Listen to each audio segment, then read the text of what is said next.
Acordar cedo e ir pra correria do dia a dia não é moleza, mas Deus me dá força, tá ligado?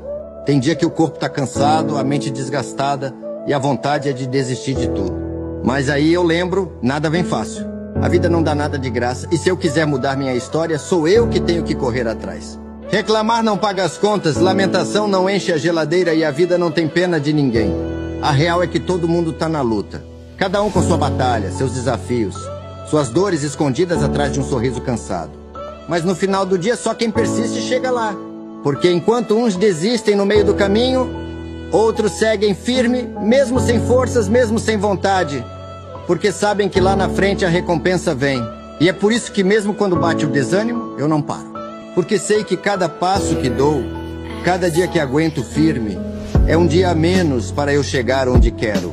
O caminho pode ser difícil, mas pior ainda é olhar para trás e ver que não saí do lugar por medo do esforço.